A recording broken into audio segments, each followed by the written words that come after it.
3/4 Binangkal balls. So this is my ingredients. I have sesame seeds here and the self-rising flour. So I need, in this measuring cup, this is 1/2 cup. So I need 2 cups of this measuring cup. 1,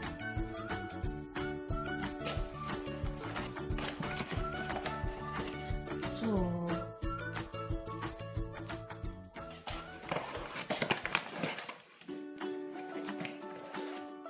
3,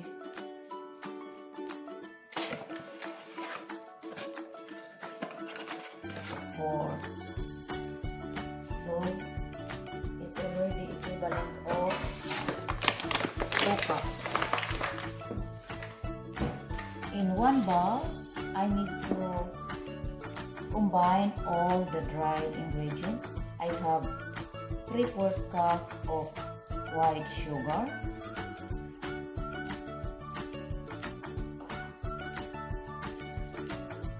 I have 1/4 teaspoon of salt,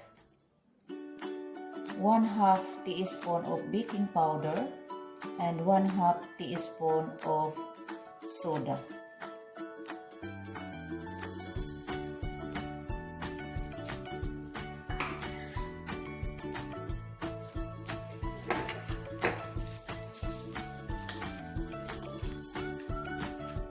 Just mix first and set aside.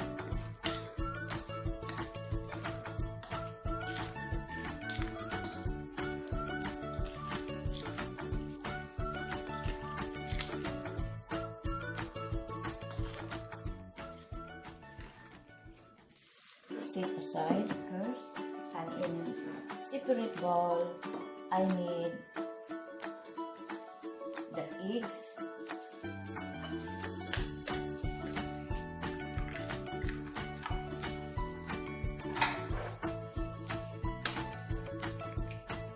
I need 2 eggs,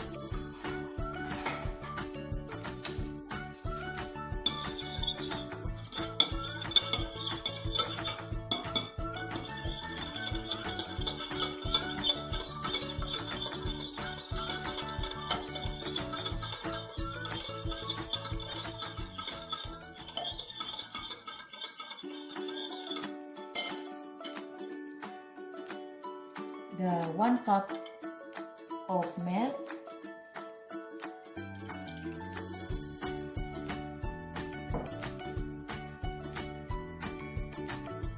one teaspoon of vanilla extract, and 2 tablespoons of butter.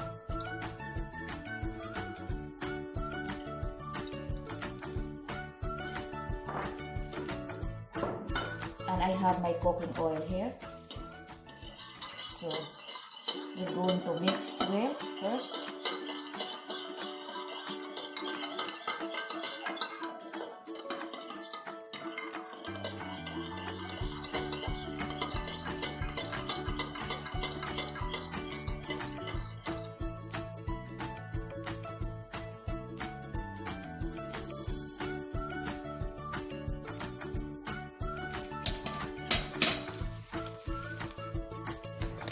Now I add the dry ingredients into the wet ingredients.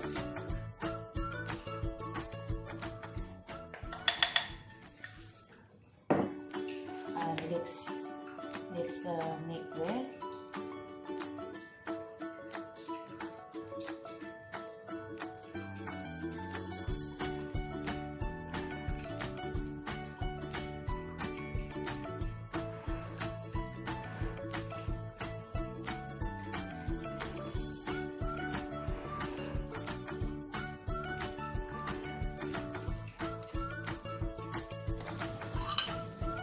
We can add little bit of butter while mixing.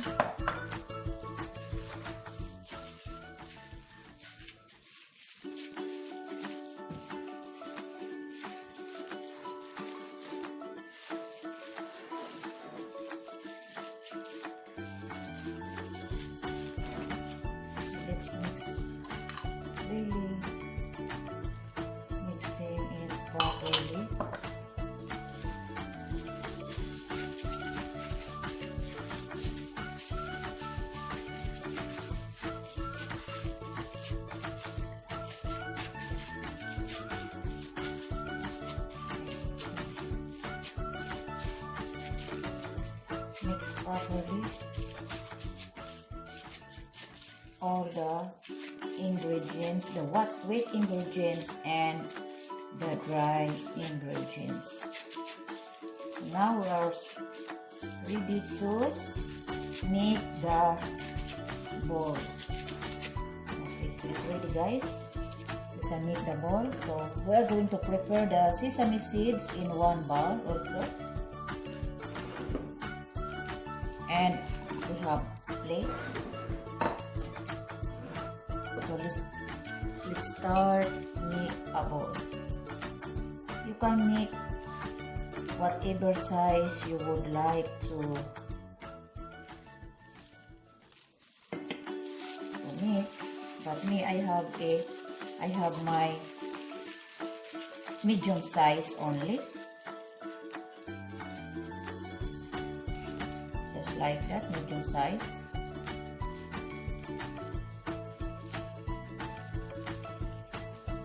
And dip into this here in the sesame seed.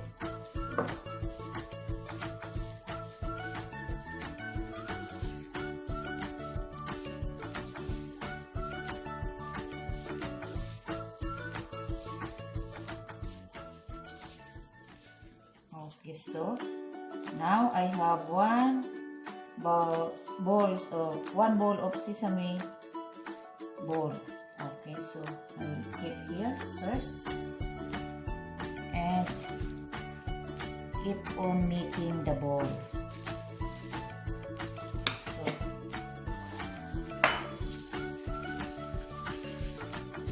we can put some or a little bit of butter in our hand so it will not sticky, and keep rolling and rolling on it. And again, drop down here in the sesame seeds and make sure it will coat properly also, so the sesame seeds will going to stay on it while frying.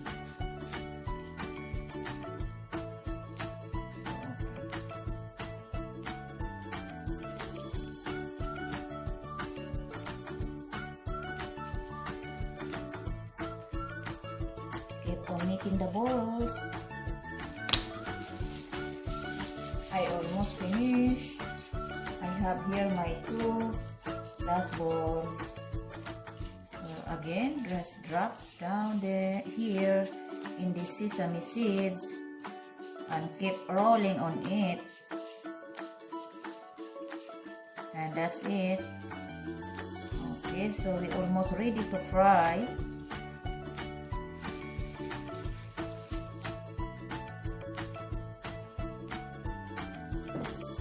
Last one.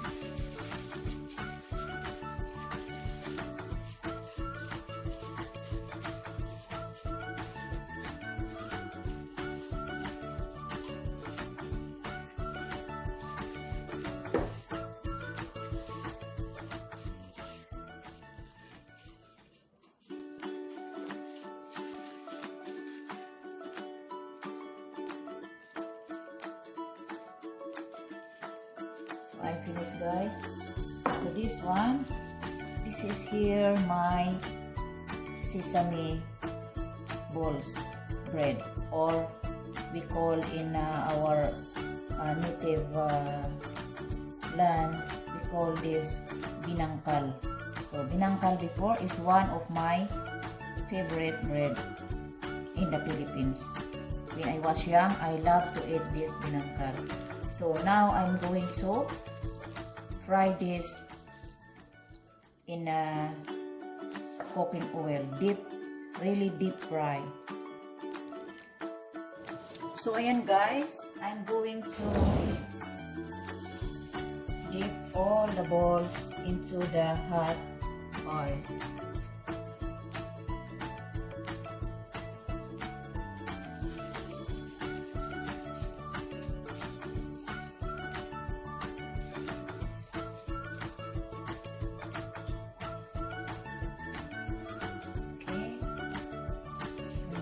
Put them all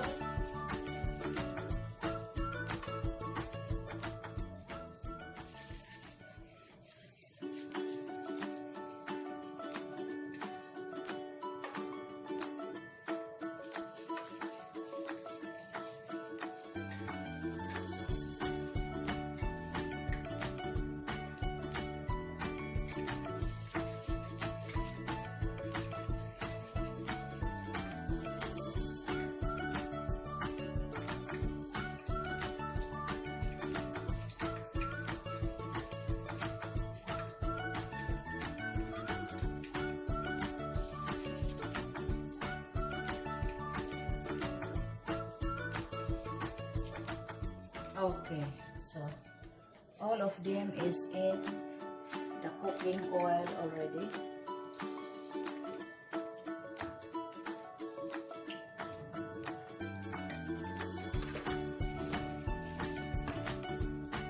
And we're frying the both side.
Make sure that we're going to fry the both sides until golden brown.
Yeah, my love.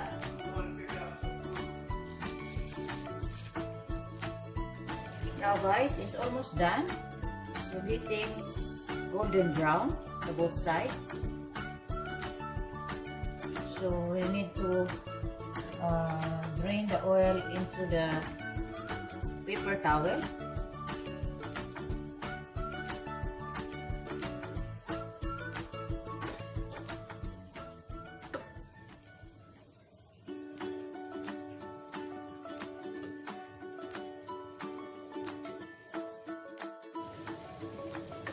So it's ready, guys. So I need to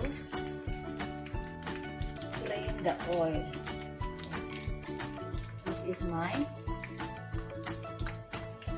binangkal.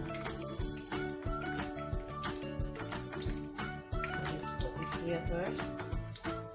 And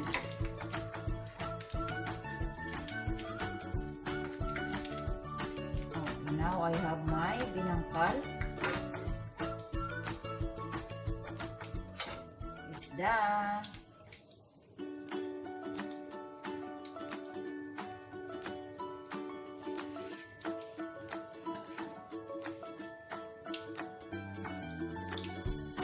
It's done, guys.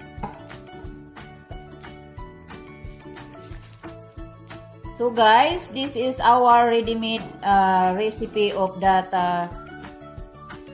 binangkal. So it's so nice, and it's not really soft also, and it's not really hard. It's just like the bread. So but it's coated of sesame seeds. So this is good for our snack sometimes, or breakfast in the morning. So guys, if you do like my video, please, again, I'm begging you to subscribe and share. Don't forget, guys, to push the red button, so every time that I have a new video in my channel, you are going to notify. Thank you so much, guys. Thank you for watching me for today's video, the binangkal, or the bread balls with sesame seeds. Bye-bye!